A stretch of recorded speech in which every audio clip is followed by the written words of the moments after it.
ரஞ்சித்தை பத்தி மொத்த ரகசியத்தையும் சூர்யா கிட்ட சொல்லி சூர்யா ரஞ்சித்தை போலீஸ்ல புடிச்சு கொடுத்தா நல்லா இருக்கும்னு நீங்க நினைச்சீங்கன்னா இந்த வீடியோக்கு ஒரு லைக் பண்ணுங்க. வாங்க வீடியோக்குள்ள போலாம். சுரேகாவை அழைச்சுக்கிட்டு மாதவி சுந்தரவல்லின்னு எல்லாருமே மண்டபத்துக்கு கிளம்ப, இன்னொரு பக்கம் இங்க சூர்யாவோ அங்க நந்தினியை பார்த்து, நந்தினி ஒரு நிமிஷம் என் கூட வா அப்படின்னு சொல்லிட்டு அவசரமா ரூமுக்குள்ள அழைச்சுக்கிட்டு போனதும் இங்க நந்தினி கிட்ட சூர்யா இருந்துகிட்டு, நந்தினி உன்கிட்ட ஒரு முக்கியமான விஷயம் சொல்லி ஆகணும். நேத்து சார்பு மாமா என்கிட்ட வந்து இந்த மாதிரி அந்த ரஞ்சித்துக்கு அமெரிக்காவில் ஒரு பிளட் குரூப்பும் இந்த ஊர்ல ஒரு பிளட் குரூப்பும் காட்டுது, அது எப்படின்னு என்கிட்ட கேட்டாரு. எனக்கும் அவன் மேல கொஞ்சம் சந்தேகம் இருந்தது.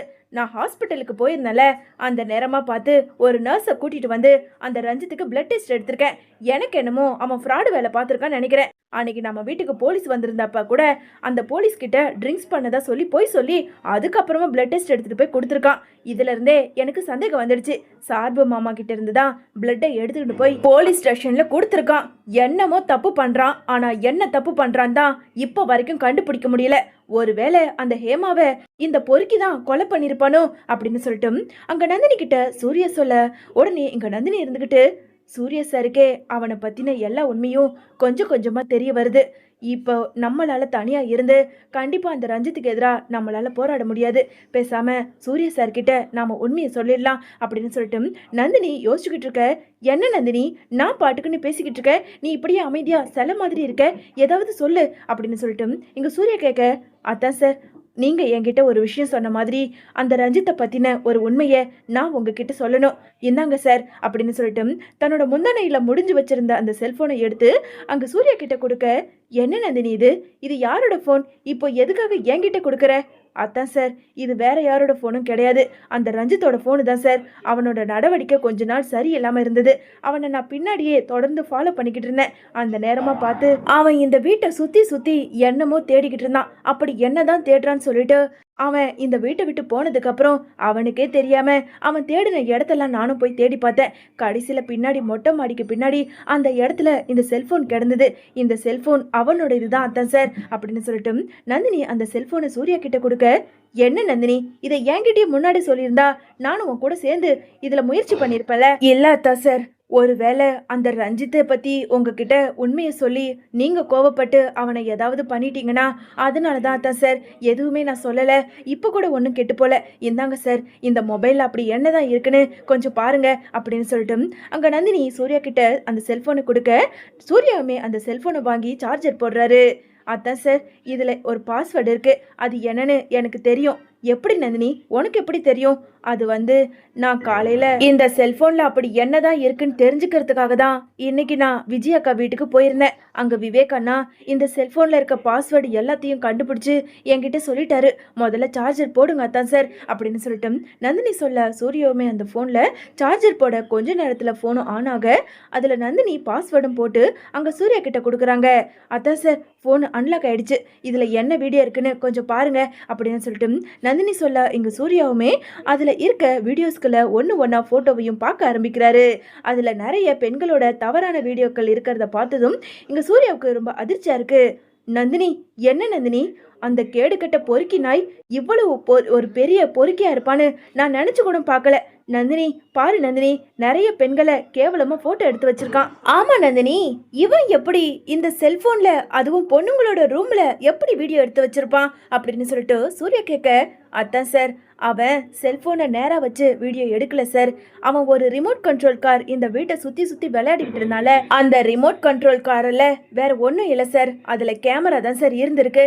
அந்த பொறுக்கி நாய் யாரெல்லாம் ட்ரெஸ் மாத்துறாங்களோ அவங்களோட ரூமுக்குள்ள அந்த காரை விட்டு அதுல இருக்க கேமரா மூலயமா அவன் அந்த போட்டோவை எடுத்து அந்த வீடியோவை எடுத்து ரசிச்சு பார்த்துருக்கான் சார். இதுதான் சார் உண்மை. ஒருவேளை ஹேமா ட்ரெஸ் மாற்றும் போது கூட அந்த காரை ரூமுக்குள்ள விட்டு கேவலமா வீடியோ எடுத்திருப்பானோ.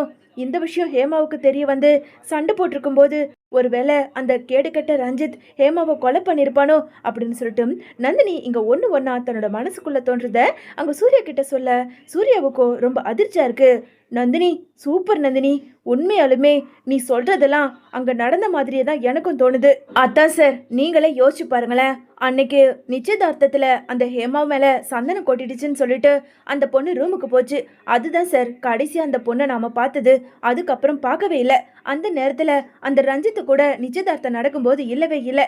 இதுல இருந்தே அவன் தான் ஹேமாவை கொலை பண்ணிருப்பானோன்னு எனக்கு சந்தேகமா இருக்கு அப்படின்னு சொல்லிட்டு இங்க நந்தினி சொல்ல சூர்யா மறுபடியும் அந்த போன்ல வீடியோ கால் பார்க்க அதுல ஏற்கனவே ஹேமா ஒரு ட்ரெஸ் சேஞ்ச் பண்றத வீடியோ எடுத்திருக்கிறது அப்படியே அம்பலமாகிறது தெரிய வருது. நந்தினி, இப்போ நீ சொன்னது எல்லாமே உண்மைதான் நந்தினி. இங்க பாரு, கடைசியா ஹேமாவோட ரூமுக்குள்ள கூட அந்த கேமராவை விட்டு பார்த்திருக்கான் போல இருக்கு அப்படின்னு சொல்லிட்டு சூர்யா எல்லா வீடியோஸ்களையும் பார்த்துட்டு ரொம்ப அதிர்ச்சியாகி, நந்தினி இதுக்கு மேல பொறுமையா இருக்க முடியாது, இப்பவே நாம நேரம் மண்டபத்துக்கு போனோம். அதான் சார், மண்டபத்துக்கு போனாலும் அங்க இருக்க யாருமே நம்ப மாட்டாங்க. அதான் சார், வேற என்ன பண்றது? முதல்ல போலீஸ் ஸ்டேஷன் போகணும் சார்.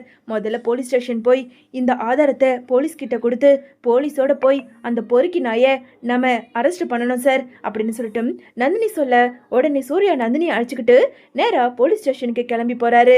அதே சமயம் இங்க ஹாஸ்பிட்டல்ல இருந்து டாக்டர் அங்க சூர்யாவுக்கு ஃபோன் பண்றாரு. ஹலோ சூர்யா, இன்னைக்கு மார்னிங் நீங்க ஒரு பிளட் சாம்பிள் கொடுத்துருந்தீங்கல்ல, அதோட ரிப்போர்ட் வந்துடுச்சு அப்படின்னு டாக்டர் சொல்லுங்க சார், அது என்ன பிளட் குரூப்? அந்த பிளட் குரூப் பி நெகட்டிவ் அப்படின்னு சொல்லிட்டு டாக்டர் சொன்னதை கேட்டதும் இங்க சூர்யாவுக்கு அதிர்ச்சியா இருக்கு. ஓகே சார், எனக்கு அந்த ரிப்போர்ட்டை மட்டும் ஒரு சாம்பிளை என்னோட ஃபோனுக்கு வாட்ஸ்அப்பில் அனுப்பிடுங்க அப்படின்னு சொல்லிட்டு சூர்யா ஃபோனை வைக்க, என்ன சார் ஆச்சு? நந்தினி, நாம சந்தேகப்பட்டது உண்மைதான். அன்னைக்கு போலீஸ் டிபார்ட்மெண்ட்ல இருந்து வீட்டுக்கு கொண்டுட்டு வந்த அந்த பிளட் சாம்பிள் ரிப்போர்ட்ல சார்பு மாமாவுக்கும் ரஞ்சித்துக்கும் ஒரே பிளட் குரூப்னு நினைச்சோம். ஆனா கிடையவே கிடையாது. அமெரிக்கால டெஸ்ட் பண்ண அந்த பிளட் குரூப் தான் ரஞ்சித்தோட பிளட் குரூப். உண்மை, பி நெகட்டிவ் தான். அவன் சார்பு பாமாவை வச்சு ஒரு பெரிய கேமை விளையாடி இருக்கான். பொறுக்கி, இனிமே அவனை சும்மாவே விடக்கூடாது. என் தங்கச்சியை ஏமாத்தி கல்யாணம் பண்ணலான்னு வந்திருக்கானா, இனிமே அவன் கையும் களவுமா போலீஸ்ல தான் மாட்டணும் அப்படின்னு சொல்லிட்டு இங்க சூர்யா ரொம்ப கோபத்தோட நந்தினியை அழைச்சிக்கிட்டு நேரா போலீஸ் ஸ்டேஷன் போறாரு. போலீஸ் ஸ்டேஷனுக்கு வந்த சூர்யாவோ அங்க இன்ஸ்பெக்டரை பார்த்து நடந்த எல்லாத்தையும் சொல்லி நந்தினி கிட்ட இருந்து அந்த செல்போனை வாங்கி செல்போன்ல இருந்த வீடியோ ஆதாரங்கள் எல்லாத்தையும் அங்க இன்ஸ்பெக்டர் கிட்ட கொடுக்க, என்ன சார் இது, உங்க வீட்டுக்குள்ளேயே கொலைகாரன் இருந்திருக்கானா? ஆமா சார், எங்க வீட்டில தான் அந்த ரஞ்சித்துங்கிற கொலைகாரனை இருந்திருக்கான். எங்களுக்கே உண்மை இன்னைக்கு தான் சார் தெரியும். எல்லாமே ஓகே தான் சூர்யா சார், ஆனா எப்படி நாம அவன் தான் கொலைகாரன்னு உறுதி பண்றது அப்படின்னு சொல்லிட்டு இங்க இன்ஸ்பெக்டர் கேட்க, சார் ஒரு நிமிஷம் இருங்க, இதோ பிளட் சாம்பிள் ரிப்போர்ட் கூட இருக்கு சார். அன்னைக்கு நீங்க கொண்டு வந்த பிளட் சாம்பிள் ரிப்போர்ட்ல அந்த ரஞ்சித்தோட பிளட் குரூப் ஏபி நெகட்டிவ்னு இருந்தது. ஆனா அவனோட பிளட் குரூப்பே பி நெகட்டிவ் தான் சார். அவன் பக்காவா திட்டம் போட்டு எங்க சார்பு மாமாவை கூட்டிட்டு போய் பிளட் டெஸ்ட் எடுத்து அந்த பிளட் சாம்பிளை எடுத்துட்டு வந்து உங்ககிட்ட கொடுத்துருக்கான். அவன் எஸ்கேப் ஆகணுங்கிறதுக்காக. இந்தாங்க சார், இந்த பிளட் சாம்பிள் ரிப்போர்ட்டை நீங்களே பாருங்க அப்படின்னு சொல்லிட்டு சூர்யா தன்னோட வாட்ஸ்அப்ல இருந்த அந்த ரஞ்சித்தோட பிளட் சாம்பிள் ரிப்போர்ட்டை எடுத்து அங்க இன்ஸ்பெக்டர் கிட்ட காட்ட, வாட், இவ்வளவு பெரிய கேடியா இருக்கானா? விடக்கூடாது, அவனை கையும் களவுமா இன்னைக்கு பிடிக்கிறேன் சார். அவனை பிடிக்கிறது மட்டும் இல்லாம அவனுக்கு தூக்கு தண்டனை கொடுங்க சார். ஏன்னா அவன் என் தங்கச்சியவே ஏமாத்தி கல்யாணம் பண்ணி எப்படியாவது இங்க இருந்து எஸ்கேப் ஆகி அமெரிக்காவுக்கு போகணும்னு பக்காவா திட்டம் போட்டு இந்த கல்யாணத்தை நடத்த பார்க்கறான் சார். தயவு செஞ்சு அவனை உடனே பிடிக்கணும், வாங்க சார் அப்படின்னு சொல்லிட்டு சூர்யா அங்க இருந்த இன்ஸ்பெக்டரை அழைச்சிக்கிட்டு நந்தினியை கூட்டிட்டு நேரா அங்க மண்டபத்துக்கு போறாரு.